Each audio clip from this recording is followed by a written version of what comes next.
So today is Friday, November 19, 2021. We're here at the Joint Executive Council meeting in Concord, New Hampshire.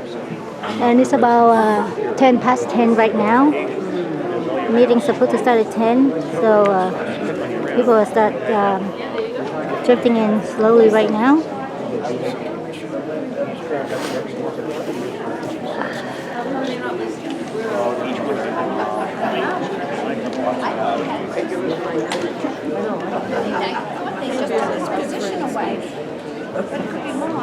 The AG has been presented by the state as a filed action, so now the AG is going to advise Ms. Warren as to what their rights and Yeah, and then so, you know,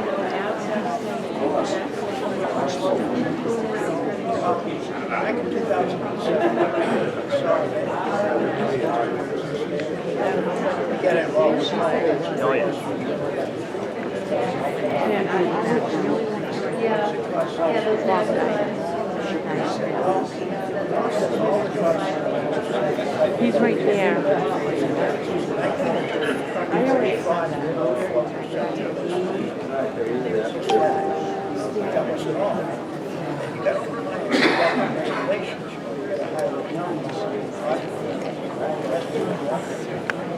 I just want to know how many pizza parties for Pizza Cake will carry for this.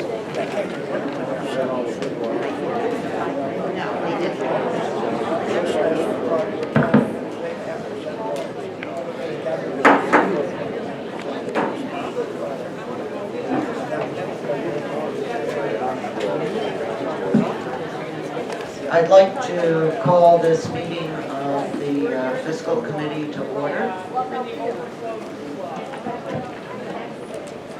I would like to ask everyone in the audience to remain quiet so that the committee may conduct their business efficiently.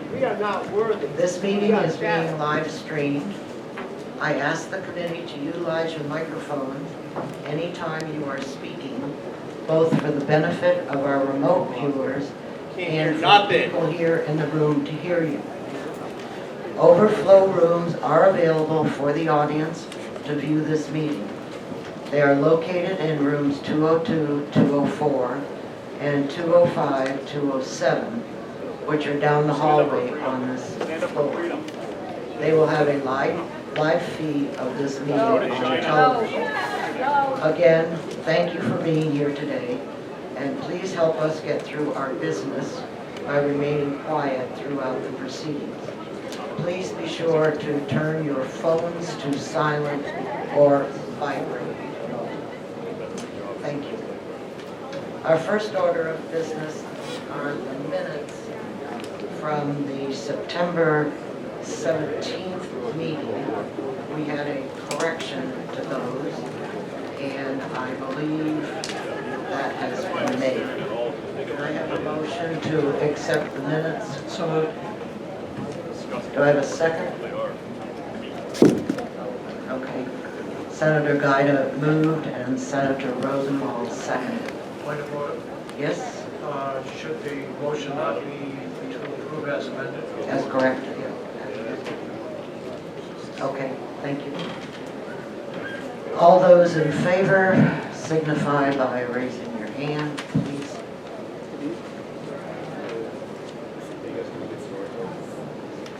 Seven in favor, opposed? Not opposed, but I would not have any, is what I'm saying. Oh, okay. All right. 7 in favor and 2 abstentions. Now we move to the October 22nd, 2021 meeting. Okay, Senator D'Alessandro makes a motion to approve. Second by Senator Gaida. Are there any comments, questions? Seeing none, please raise your hand if you're in favor.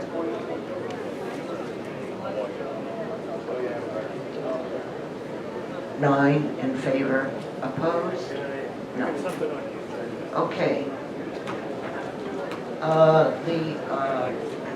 This is tab 3.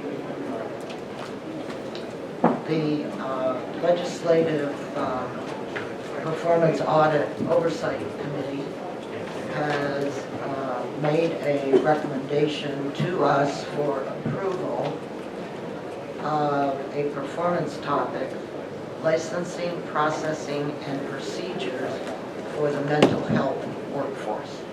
This is at OPLC. So, Is that Chuck Norris? can I have a Oh. motion I would to? so move, Madam Chair. Thank Very you. nice. Senator Gaida. Senator Gaida moves and Senator Del Sandro seconds. All those in favor, please raise your hand.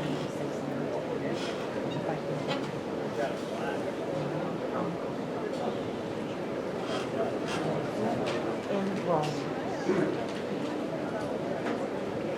9 in favor. Representative Edwards, are you voting or not?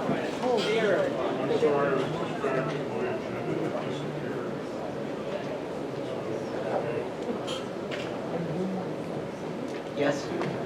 Okay, thank you. 10-0. Ha Okay, on tab 4, there has been a request to remove FIS 352. Nice to meet you. By Senator Rosenwald. So if I could have someone from HHS come forward. Gee whiz! Wow!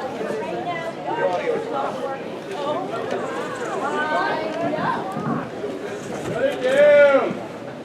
Madam Chair, Yes, do we need to have the door? Door open. Audio's not working! We can't hear! Shut it down! We can't hear! Shut it Excuse- down! Shut it ex- down! excuse me, if you want to hear, you can go to The room audio doesn't 202. work! I was gonna tell you, the audio is not working. Okay, excuse me just a second. Yeah. Explain that there's mobile. There's no audio. No audio.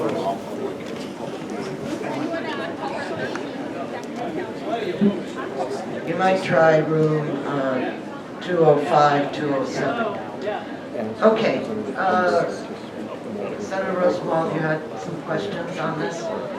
I did. Thank you, Madam Chair. This question applies to both this item and the later item, the late item. My question is, who sees the test results, both within the state and does the federal government have access to any test results as well? Thank you, Senator Rosenwald. Who sees the results? So the way these work is you have a take-home test. You do a saliva in a little tube, you spit in the tube, you send it back in a sealed envelope, and it goes to a laboratory. The laboratory processes it and then notifies the individual of their result. The Department of Health and Human Services is also notified. It is a communicable disease. That is one of the diseases, COVID, that gets reported directly to us. That's how we do our case counts. These are not reported to the federal government as identifiable tests, but we do submit aggregate data. Senator Gaida? Thank you, Madam Chair. Does the department maintain individual data on each of these tests as it comes back positive? Correct. Yes, we maintain individual data. We maintain individual line lists, much like we do with the other lists of reportable communicable diseases to the state. Thank you. Senator Daniels? Thank you. How are these tests administered? Are they on a voluntary basis where somebody would have to ask for it? Or is the department going to be out there promoting it through schools or some other medium to get to the people? Great. Thank you for that question. So these are completely voluntary. No one is forced to take a test. We are making them available potentially in places like schools so that people who are children who have symptoms or even beforehand parents can have that so that it's ready to go. If their child is symptomatic, they can do the testing in the convenience of their own home. The way it works is you get a little kit You may have the option of doing a Zoomed visit with a healthcare provider, but you don't need to do that. But if you have questions on how to do the self-administration, how to spit in a little tube, it offers that ability to have someone walk through that with you, but you don't have to do it. And then, as I noted to Senator Rosenwald, you pack up the test, you put it in an envelope, you send it to the laboratory, then the laboratory notifies the individual of the result. Thank you. I understand the problem with the sound in the remote rooms is that we are not talking close enough to the microphone to be heard. So if you could set your microphone on the side of your book and speak directly into it when you want to speak. Are there any further questions on FIS 21-352? Move the item. Okay, thank you. All right, Senator Rosenwald makes the motion, and Senator D'Alessandro seconds. Madam Chair, I have a question. Oh, I'm sorry, excuse me. Thank you. Will there be any efforts by the department to promote testing through the schools? Well, we will certainly make people aware that that option is open, but schools, this is also voluntary on the basis of the schools. The schools do not have to participate if they don't want to. We similarly have other very voluntary testing processes that we do through schools, but districts make that decision for themselves. Thank you. Would the clerk please call the roll?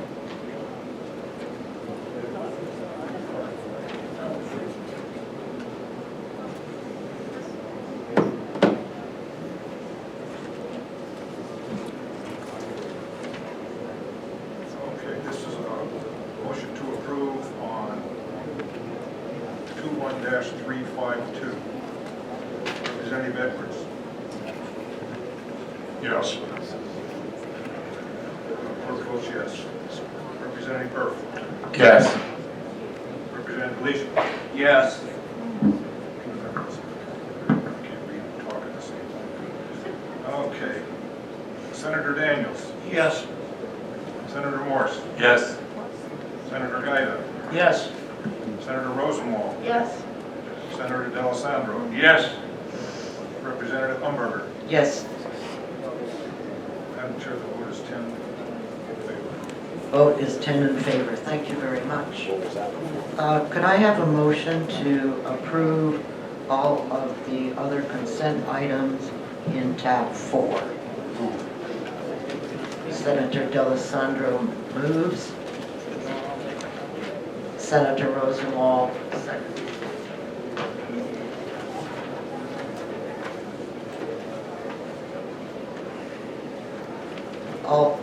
All those in favor, please raise your hand. 10-0. Thank you.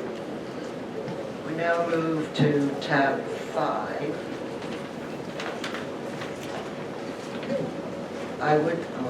Okay, tab 5 is FIS 21-334. All right, could I have a motion to approve this consent item? So moved. Thank you, Senator Gaida. Second. Senator D'Alessandro seconds. All those in favor, please raise your hand. 10-0. Thank you. Tab 6 is one item on consent. 384, FIS 21-384. Do I have a motion to approve this item? Madam Chair, is it 348 or 384? 348. Sorry. 21, dyslexia right here. 21-348. All those in favor? Oh, I'm sorry. Senator Gaida, did you move that motion? No, I just called it. Oh, okay. All right, Senator D'Alessandro, do I have a second? Second. Okay. Senator Daniels? seconds. All those in favor, please raise your hand. 10-0. Tab 7. In tab 7, the Department of Education has asked that they withdraw FIS 21322 and FIS 21323. And Senator Rosenwald asked that we remove 325.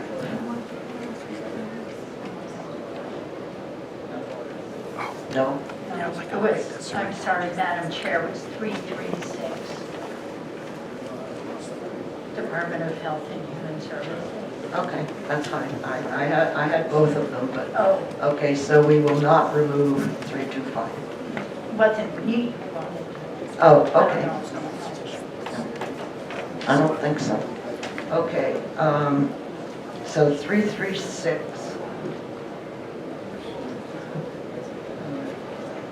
is Senator Rosenwald asked to remove 336.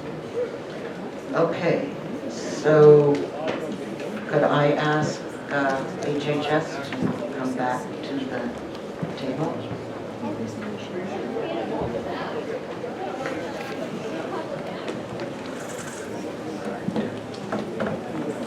Hey, how are you, Ed?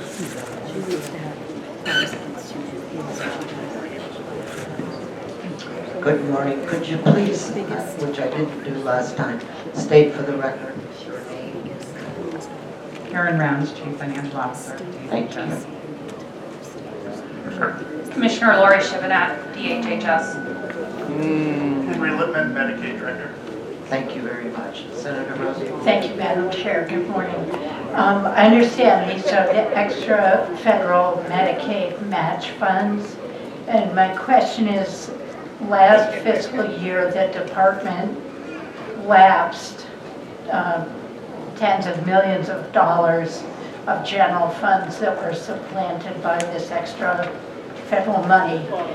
Is the department planning to do that again this fiscal year or considering doing so? So we don't purposefully try to lapse these dollars. We did try to accept what we could estimate we were going to receive last fiscal year. One of the issues that I have still not been able to resolve financially in the department is estimating revenue. We're finally at a place that we estimate expenditures extremely well. Every area of the department does it the same way, but revenues are a little bit more complicated. We just started a process to issue an RFP to be able to do that better in the coming biennium. So I can't tell you for sure that we won't still lapse some revenue, but we are attempting in the best way that we have available to us right now to estimate the enhanced FMAP and accept it into the budget. Yes. Thank you. So on the expenditure side, though, the Medicaid caseloads are still really high because of the extended public health emergency. And did we account for that in our budget? Did we appropriate enough to cover all of the extra spending, which would allow you to lapse this revenue? So, no, we appropriated the additional expenditures through 12/31, I believe, and so that's why we're accepting these funds, which are creating an appropriation to continue to pay for those additional members. Thank you. Are there any further questions? Seeing none. Clerk, I need a motion. Thank you. Senator Rosenwald. I didn't have my microphone. That's okay. Senator Rosenwald makes the motion and Senator D'Alessandro seconds. Need to call the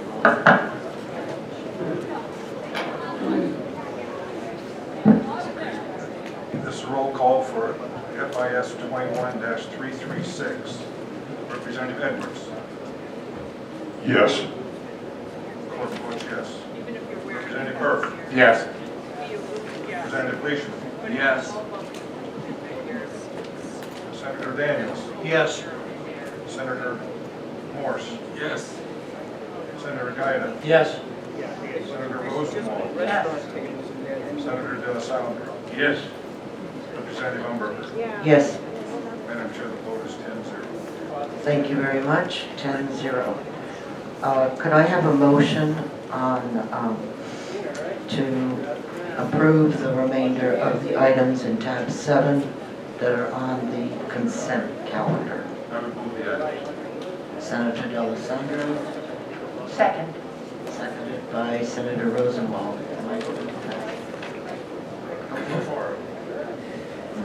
All those in favor, please raise your hand.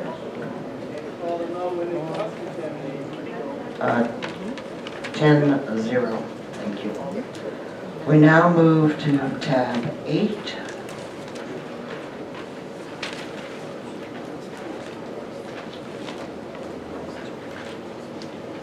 Which is FIS 21-342. Could I have a motion to accept 342 on the consent calendar? Thank you. Senator D'Alessandro, do I have a second? Thank you, Senator Rosenthal. Okay, all those in favor of moving FIS 21-342, please raise your hand. 10-0. Thank you. We now move on to tab 9.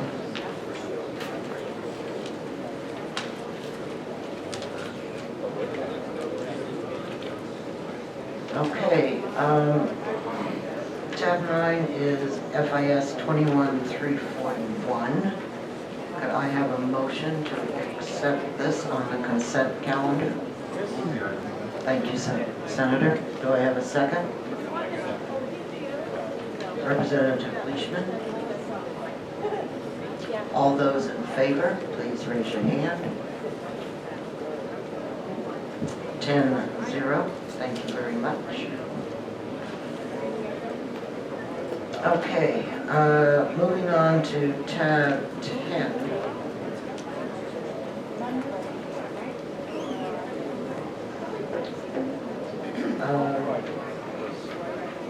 Representative Umberger has asked for the removal of FIS 324, Department of Education. Please come forward.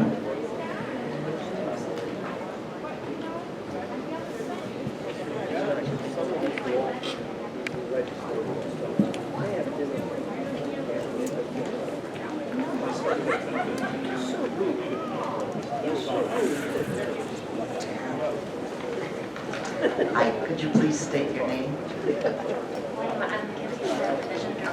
Sorry, just pull the microphone towards you and speak directly into it. Thank you, Representative Umberger.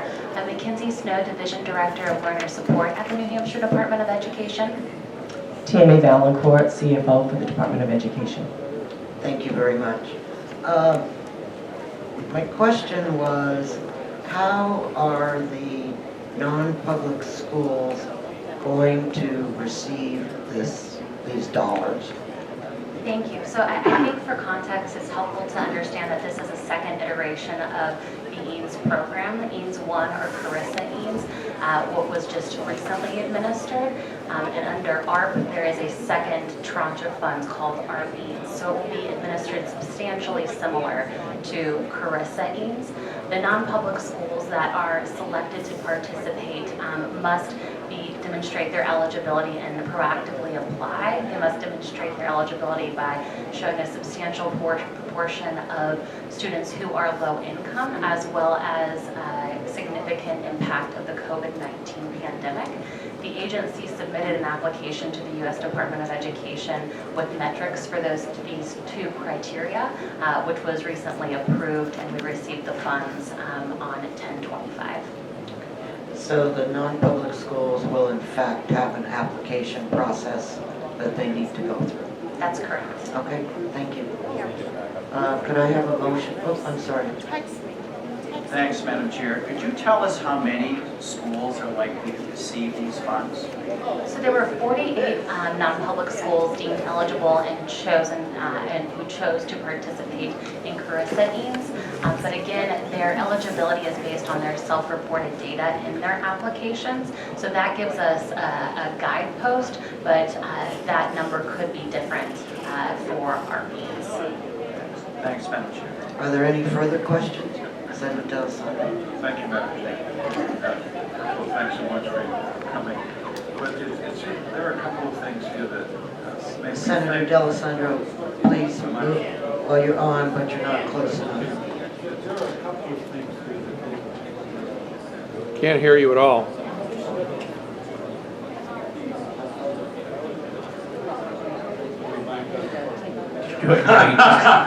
Okay, you're good. There are a couple of things on here that give me pause because of the fact that they're an ongoing expense that's going to have to be maintained. For example, improving ventilation systems. Those are going to have to be maintained over a long period of time. Are they not? So that is an explicitly federally allowable use. And of course, these funds are only available for obligation through the end of the performance period. So they're federal funds. When they run out, they run out. And that's the same situation with leasing additional space. I mean, it seems to me, once you've made a decision to lease additional space, isn't there a contractual relationship that's usually associated with that extends over a period of time? Or is all of this done on an annual basis? So that period of time must be within the performance period, and for our EANS, that's through federal fiscal year 24. So the leasing of space, the example that you indicated, is very uncommon nationwide and in New Hampshire in particular. It's typically to facilitate for social distancing in classrooms, but again, that could only be utilized through the performance period. In Carissa EANS, we saw the vast majority of expenditures around items like PPE,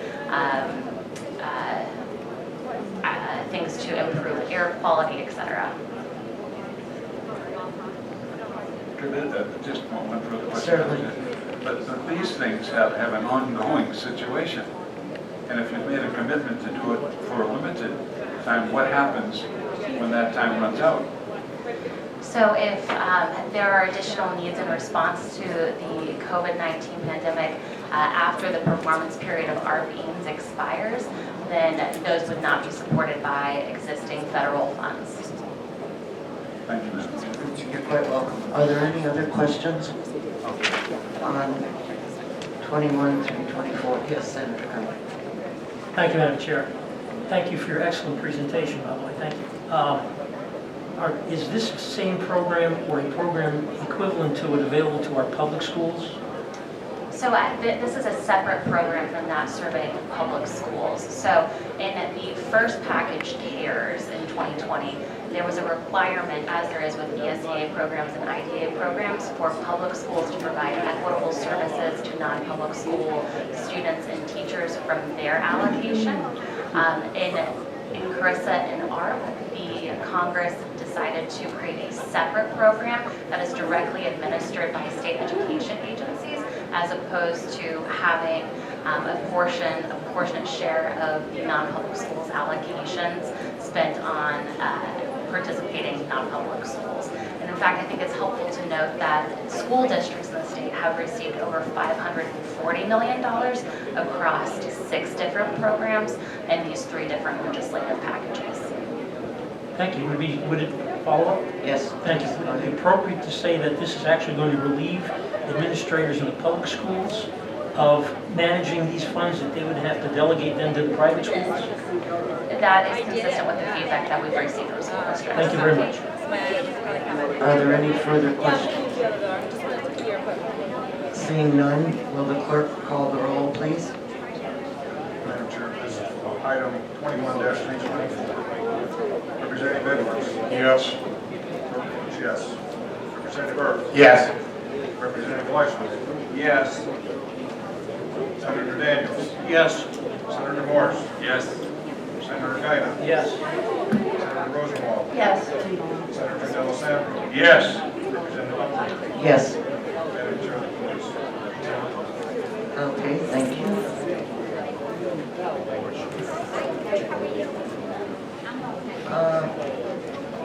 FIS, excuse me.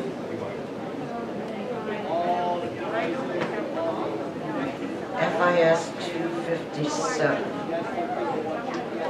Representative, 357. Senator Rosenwald? Yes, I would like to remove Okay, this. no problem. Could someone from Gopher office please come forward?